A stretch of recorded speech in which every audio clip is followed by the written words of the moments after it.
નમસ્કાર, આપ જોઈ રહ્યા છો ન્યૂઝ 18 ગુજરાતી. હું છું સિદ્ધાર્થ ધોળકિયા. સુરતની વરાછા એસબીઆઈ બેંકમાં 50 લાખની જે લૂંટ થઈ હતી તે મામલે વધુ એક સીસીટીવી સામે આવ્યા છે. બેંક બહારના સીસીટીવી સામે આવ્યા છે. લૂંટ કરવા 7 લૂંટારૂ આવ્યા હોવાનું સીસીટીવીમાં કેદ થયું છે. આ સીસીટીવીની અંદર વધુ એક ચોંકાવનારી વાત એ છે કે જે લૂંટ કરીને પૈસા લઈ જતા લોકો હતા તે જે સિક્યુરિટી ગનમેન હતા તેની સામેથી જ જતા જોવા મળી રહ્યા છે. સીસીટીવીની અંદર પહેલા તેઓ લૂંટ કરવા માટે જાય છે, કેટલા લોકો છે તેનો આંકડો જોવા મળ્યો. ત્યારબાદ એ જ લોકો લૂંટ કરીને આવી રહ્યા છે. આ સીએમએસની એક ગાડી છે કે જેમાંથી રૂપિયા પણ બેંકમાં જમા કરતી વખતે લૂંટી લેવામાં આવ્યા હતા. તેમની સામેથી આ લૂંટારુઓ નીકળે છે અને સીએમએસની અંદર જે સિક્યુરિટી હતી, જે ગનમેન હતા, તેઓને ખ્યાલ સુદ્ધા નથી આવતો કે આ લૂંટારુઓ બેંકમાંથી 50 લાખ રૂપિયા લઈને ભાગ્યા છે. અંદાજિત 20 લાખ રૂપિયા બેંકમાં પહેલેથી હતા અને 30 લાખ રૂપિયા માટે મૂકવા કેશ જે હતી તે સીએમએસની આ ગાડીને જેને જોઈ રહ્યા છો, જે સિક્યુરિટી ગાડી હોય છે જેમાં કેશ બેંકમાંથી લઈ જવામાં આવતી હોય છે અથવા તો બેંકમાં જમા કરાવવામાં આવતી હોય છે, તેમાં પણ સિક્યુરિટી ગાર્ડ હોય છે.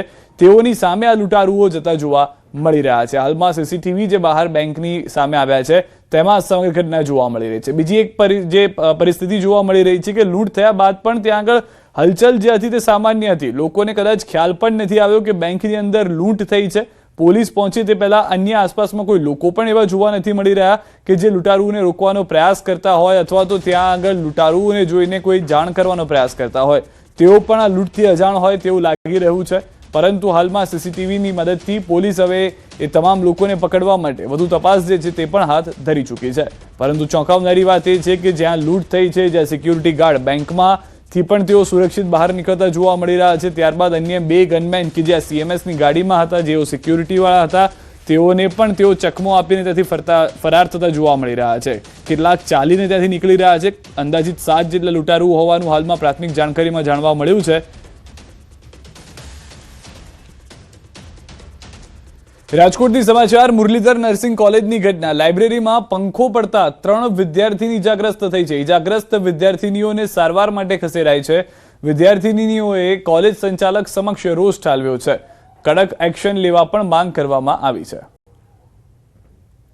દ્રશ્યોમાં પણ આપ જોઈ રહ્યા છો કે વિદ્યાર્થીનીઓ જ્યારે ખંડમાં હતી એ દરમિયાન જ ચાલુ પંખો તેમના પર પડે છે, જેના કારણે 3 જેટલી વિદ્યાર્થીનીઓ ઇજાગ્રસ્ત થાય છે. ત્યારબાદ અન્ય વિદ્યાર્થીનીઓ અને વિદ્યાર્થીઓમાં રોષ જોવા મળે છે અને તેઓ સંચાલક સામે કડક કાર્યવાહી થાય તેવી માંગ કરી રહ્યા છે. કોલેજ સંચાલક સમક્ષ રોષ ઠાલવવામાં પણ આવ્યો છે. કોંગ્રેસ દ્વારા પણ સંચાલકો સામે કડક એક્શન લેવામાં આવે તેવી માંગ કરવામાં આવી છે.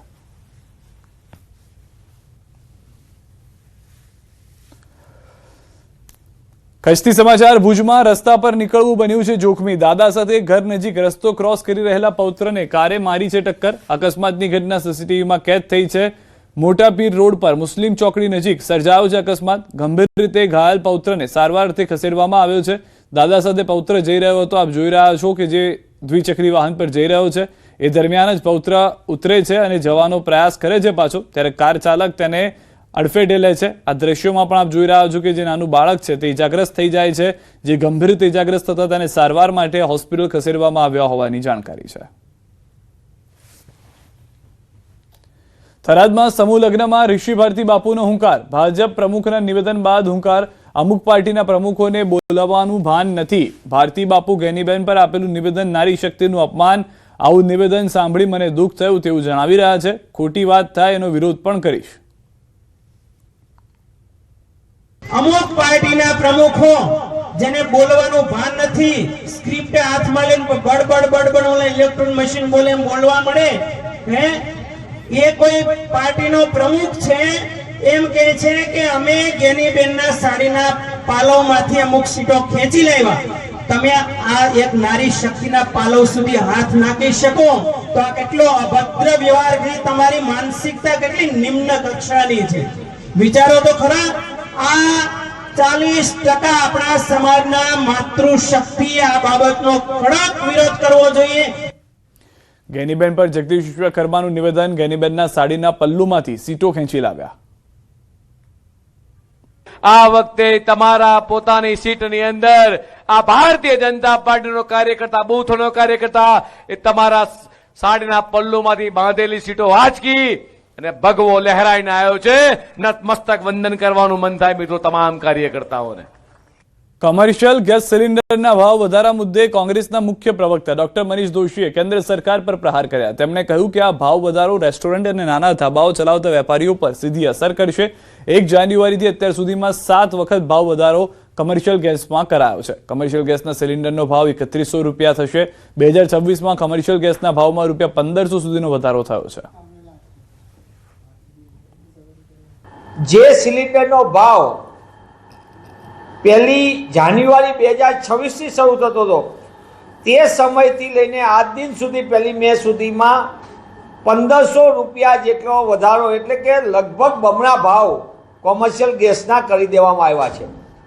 આ જંગી ભાવ વધારો બીજો ભાવ વધારો રાહ જોવે છે, કારણ કે સાહેબ ચૂંટણીમાંથી મુક્ત થયા અને હવે આગામી સમયની અંદર પણ મોંઘવારીનો માર માટે દેશની જનતાએ અને ગુજરાતની જનતાએ તૈયાર રહેવું પડશે.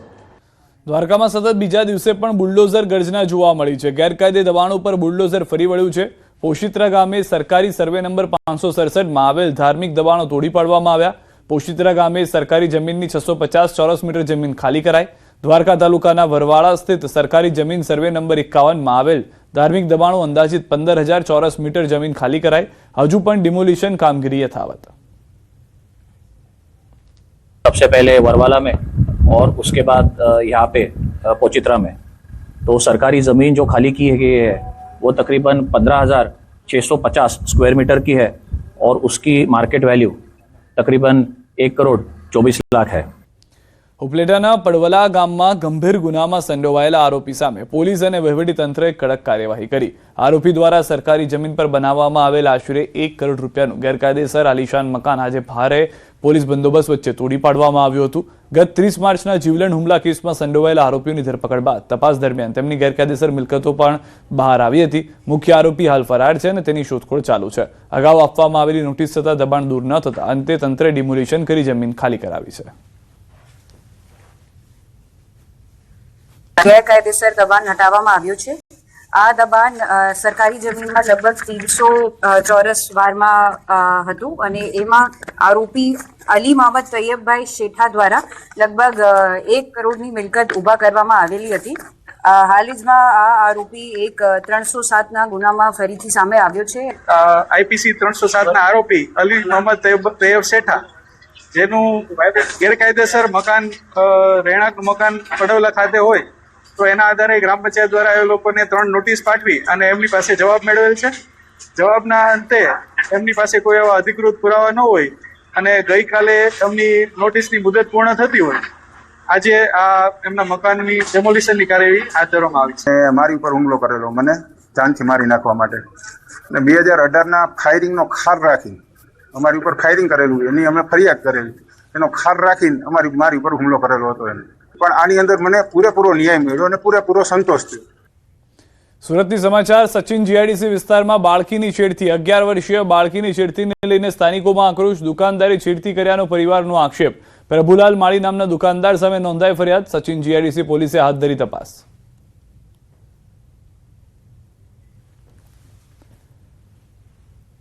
અમદાવાદથી સમાચાર. 35 વર્ષ પહેલા વટવામાં થયેલી હત્યાનો મામલો. મૃતક ફરજાનાનો પરિવાર આવ્યો સામે.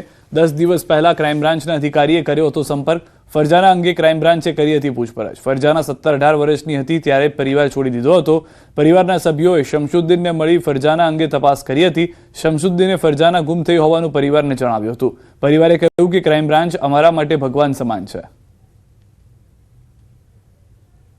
એ ટાઈમમાં મારા ફાધરને અને મારા કાકાઓ જે છે 3 કાકા તો મારા એક્સપાયર થઈ ગયા છે, એક મારા ફાધર જ રહ્યા છે.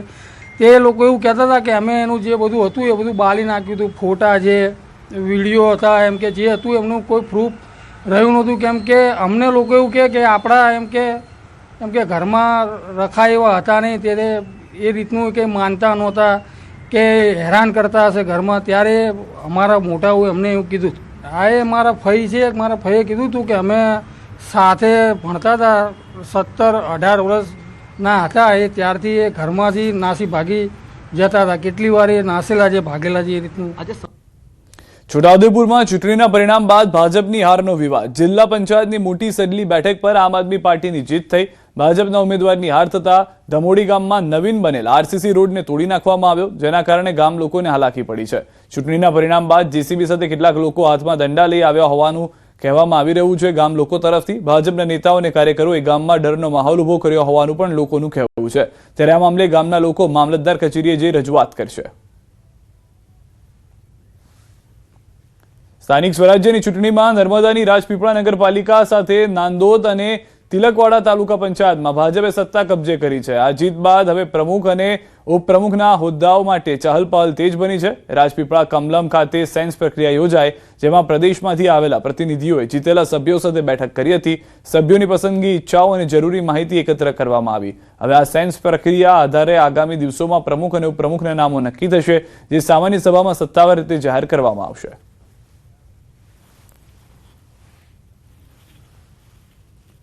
સ્થાનિક સ્વરાજ્ય ચૂંટણીની અંદર હમણાં જ નર્મદા જિલ્લાની અંદર નાદોદ, તિલકવાડા અને નગરપાલિકા રાજપીપળા જંગી બહુમતી ભારતીય જનતા પાર્ટીનો વિજય થયો છે. એના અંતર્ગત પાર્ટીની જે પ્રમુખ, ઉપપ્રમુખ અને હોદ્દેદારોની જે નિમણૂક કરવામાં આવે છે એના માટેની સેન્સ પ્રક્રિયા અત્યારે ચાલી રહી છે. એટલે પ્રદેશમાંથી જે નિરીક્ષકો આવ્યા છે એ લોકો અત્યારે જે અપેક્ષિત શ્રેણીના કાર્યકર્તાઓ હશે એમની સેન્સ પ્રક્રિયા ચાલે છે. વડોદરાની સયાજી હોસ્પિટલમાં જુનિયર અને રેસિડેન્ટ તબીબોની હડતાલ સમેટાઈ છે. સિક્યોરિટી, લાઇટ અને સીસીટીવી જેવી માંગણીઓ સ્વીકારતા નિર્ણય લેવાયો છે. ગાંધીનગરથી આવેલા અધિકારી સાથે બેઠક બાદ હોસ્પિટલ કેમ્પસમાં 60 બાઉન્સર ગોઠવાયા. પીએમ રૂમ, ઇમરજન્સી, ઓપીડી અને પીડિયાટ્રિક વિભાગમાં સુરક્ષા વધારાઈ. તબીબો પર હુમલા બાદ હડતાલ શરૂ થઈ હતી. તબીબોએ કાયમી સુરક્ષા વધારવાની માંગ સાથે હાલ માટે રાહત વ્યક્ત કરી છે. મધ્ય ગુજરાતની સૌથી મોટી સયાજી હોસ્પિટલમાં ગુજરાત સહિત આસપાસના જે પડોશી રાજ્યો છે ત્યાંથી પણ દર્દી આવતા હોય છે અને દર્દીઓના સગા આવતા હોય છે. ત્યારે ભૂતકાળમાં અનેક એવી ઘટનાઓ બની ચૂકી છે કે જે અહીંનો જે મેડિકલ સ્ટાફ છે, તબીબો છે, તેમના પર જે દર્દીના પરિવારના સભ્યો છે તેમના દ્વારા હિચકારો હુમલો જે છે તે કરવામાં આવતો હોય છે. અને હમણાં તાજેતરમાં જે ઘટના બની કે એક મૃતદેહ જે છે તે ડીકમ્પોઝ થઈ ગયો, એના કારણે પરિવારના સભ્યો રોષે ભરાયા હતા અને મેડિકલ સ્ટાફ સાથે ઉદ્ધતાઈભર્યું વર્તન કરીને તેમના પર હુમલો કર્યા હોવાના આરોપ જે છે તે લાગ્યા હતા. ત્યારબાદથી તબીબો જે છે તે હડતાલ પર ઉતર્યા હતા અને રાજ્ય સરકાર સુધી આખો મામલો પહોંચ્યો હતો. રાજ્ય સરકાર પાસે મામલો પહોંચ્યો ત્યારબાદથી જે સયાજી હોસ્પિટલ છે તેની સુરક્ષા વ્યવસ્થામાં વધારો જે છે તે કરવામાં આવ્યો છે. અને સીધા દ્રશ્યો તમે જોઈ રહ્યા છો કે તાત્કાલિક સારવાર વિભાગના દ્રશ્યો છે અને અહીંયા મોટી સંખ્યામાં દર્દી અને તેના સગા આવતા હોય છે. ત્યારે તબીબો અને મેડિકલ સ્ટાફની સુરક્ષા હેતુથી અહીંયા બાઉન્સર જે છે તે રાખવામાં આવ્યા છે. સિક્યુરિટી ગાર્ડ તો છે જ, પરંતુ સાથે સાથે બાઉન્સરોનું કવચ જે છે તે અહીંના મેડિકલ સ્ટાફને પ્રોવાઈડ કરવામાં આવ્યું છે. તબીબો સાથે વાત થઈ તો તબીબો કહી રહ્યા છે કે આ માત્ર પરમેનન્ટ સોલ્યુશન નથી, આ ટેમ્પરરી સોલ્યુશન છે. કાયમ માટે આ પ્રકારની વ્યવસ્થા જો કરવામાં આવે તો જે દર્દી છે તેમના સગા છે અને મેડિકલ સ્ટાફ છે તેમની વચ્ચે થતી તકરારો જે છે તે અટકાવી શકાય. કાયમ માટે આ જ પ્રકારની સુરક્ષા હોવી જોઈએ, જેથી તબીબો પોતાને સુરક્ષિત મહેસૂસ કરી શકશે. સાથે તબીબોએ જે સીસીટીવી કેમેરાનું નેટવર્ક છે તે પણ વધારવાની માંગ કરી છે, જેથી કોઈ ઘટના કે દુર્ઘટના ઘટે તો તે સમયે પુરાવાના ભાગરૂપે એ સીસીટીવી ફૂટેજ છે તેનો ઉપયોગ જે છે તે કરી શકાય. હાર્દિક દીક્ષિત, ન્યૂઝ 18 ગુજરાતી, વડોદરા. સ્ટ્રાઇક એટલા માટે જ હતી કે અમને પ્રોપર સિક્યુરિટી પ્રોવાઈડ કરવામાં આવે, પ્રોપર સીસીટીવી કેમેરાસ ને બધું લાગેલું હોય અને આવી ઘટના આગળ ફ્યુચરમાં ના થાય એટલા માટે જ સેફટી જરૂરી છે. તો એ માટે હોસ્પિટલના સ્ટાફે અને સરકારે જે ચર્ચા વિચારણા કરી અને સિક્યુરિટીની વ્યવસ્થા વધારી છે અમારા માટે, એ એક સારી બાબત છે. આ જે વ્યવસ્થા છે એ માત્ર હંગામી નહીં પરંતુ કાયમી બની રહે એ માટેની ખૂબ જ પોઝિટિવ શબ્દોમાં એની અમને અશ્યોરન્સ સીપી સાહેબ દ્વારા, કલેક્ટર સાહેબ દ્વારા, additional director of medical education દ્વારા અને મંત્રીશ્રી દ્વારા પણ ટેલિફોનિક રીતે કરવામાં આવેલી છે. અને અમને પણ સરકારને બંધારણમાં વિશ્વાસ છે. દર્દીઓની સારવારમાં કોઈ વિલંબ ન પડે, ડૉક્ટર મુક્તપણે સારવાર કરી શકે તે માટે તાત્કાલિક 60 જેટલા સિક્યુરિટી ગાર્ડ્સની ભરવાની મંજૂરી આપી દીધેલ છે અને તે પૈકી આજ રોજ 45 ગાર્ડ હાલમાં હાજર થઈ ગયા છે અને બીજા સાંજ સુધીમાં બીજા 15 ગાર્ડ પણ આવી જશે. ગુજરાતના સ્થાપના દિન નિમિત્તે પ્રધાનમંત્રીએ પાઠવેલા શુભેચ્છા સંદેશ પર મુખ્યમંત્રી ભૂપેન્દ્ર પટેલે આભાર વ્યક્ત કર્યો. સોશિયલ મીડિયા સાઇટ એક્સ પર પ્રધાનમંત્રીના પોસ્ટ પર રીટ્વીટ કરી લખ્યું, ગુજરાત સાથેનો આપનો આત્મીય સંબંધ અને વિકસિત ભારતનું વિઝન અમને સૌને વિકાસની રાહ પર સતત આગળ વધવાની નીત નવી ઉર્જા અને દિશા આપે છે. ગુજરાતની વિકાસ યાત્રામાં આપના માર્ગદર્શનમાં ઇન્ફ્રાસ્ટ્રક્ચર, ઉદ્યોગ, કૃષિ, શિક્ષણ અને ગરીબ કલ્યાણ જેવા ક્ષેત્રોમાં થયેલી નોંધપાત્ર સિદ્ધિઓથી ગુજરાત આજે દેશભરમાં એક મોડલ સ્ટેટ તરીકે પ્રસ્થાપિત થયું છે.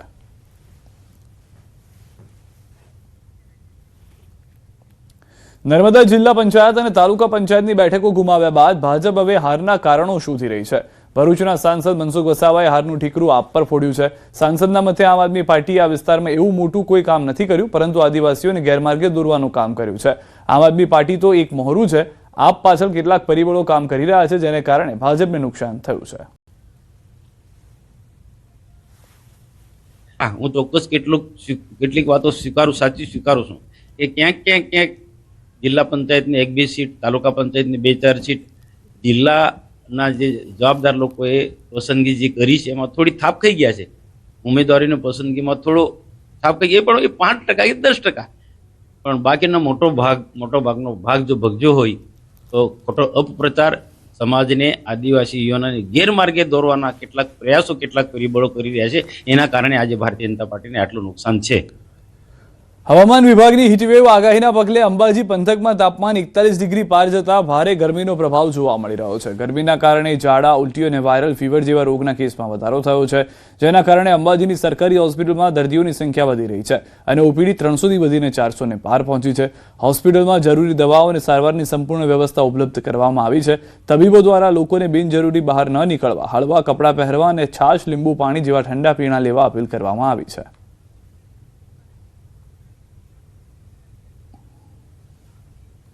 મુખ્યત્વે તાવ, વાયરલ ફીવર તેમજ ઝાડા, ઉલટીના રોગો મુખ્ય હોય છે.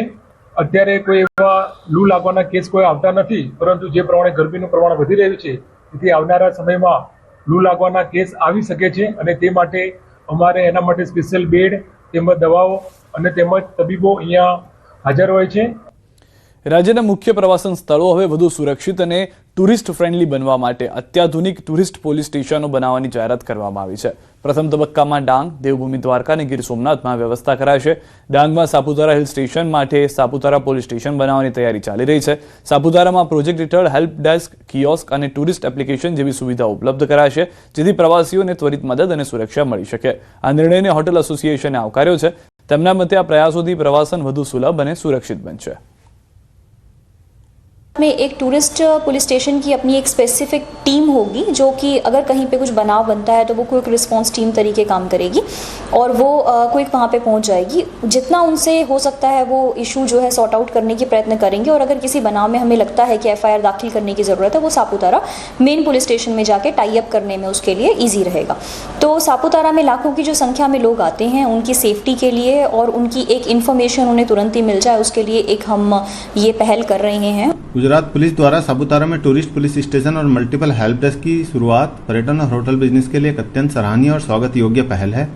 QR कोड और डिजिटल एप्लीकेशन के माध्यम से पर्यटकों को आवश्यक जानकारी और मार्गदर्शन और क्विक हेल्प जो उपलब्ध होगी उससे उसका यात्रा अनुभव अधिक सुरक्षित, सहज और व्यवस्थित बनेगा. इसकी वजह से डांग डिस्ट्रिक्ट में आने वाले पर्यटकों का विश्वास और संतोष बढ़ेगा. इससे जो पॉजिटिव इम्पैक्ट आएगा होटल उद्योग पे और स्थानीय व्यवसाय पर वो काफी अच्छा रहेगा. ઊંઝાના આંગણે ઉત્સવનો માહોલ છે. વૈશાખી પૂર્ણિમાના પવિત્ર અવસરે કડવા પાટીદાર સમાજની કુળદેવી ઉમિયાના પ્રાગટ્ય સ્થાન ઊંઝામાં ભક્તોનો મહાસાગર ઉમટ્યો. ઊંઝામાં મા ઉમિયાની ભવ્ય નગરયાત્રા સંપન્ન થઈ. જય જય ઉમિયાના ગગનભેદી નાદ સાથે લાખો શ્રદ્ધાળુઓની ભક્તિમાં લીન થયેલા દ્રશ્યો જોવા મળ્યા. અંદાજે 8 કિલોમીટર લાંબા રૂટ પર શ્રદ્ધાળુઓએ રસ્તા પર સાડીઓ બિછાવી માનું ભવ્ય સ્વાગત કર્યું. 4 કિલોમીટર લાંબી યાત્રામાં 5 દિવ્ય ધજાઓ, ગજરાજ, અશ્વ સવારો અને 165 જેટલા વિવિધ સામાજિક સંદેશ આપતા ટેબ્લો આકર્ષણનું કેન્દ્ર બન્યા. ગુજરાત પવિત્ર યાત્રાધામ વિકાસ બોર્ડના સચિવ રમેશભાઈ મિર્જાએ આ દિવ્ય યાત્રાને પ્રસ્થાન કરાવ્યું અને આ પ્રસંગે સંસ્થાનના મુખ્ય બાબુભાઈ પટેલ, પૂર્વ મંત્રી ભૂપેન્દ્રસિંહ ચુડાસમા, સાંસદ હરિભાઈ પટેલ અને ધારાસભ્ય કિરીટ પટેલ સહિતના અગ્રણીઓ ઉપસ્થિત રહ્યા. 500થી વધુ ઉમા સેવિકાઓ અને સેવકોએ ખડેપગે રહી મહાઉત્સવને સફળ બનાવ્યો હતો. સમગ્ર ઊંઝા શહેર ભક્તિના રંગે રંગાઈને અલૌકિક ધામ બની ગયું હતું.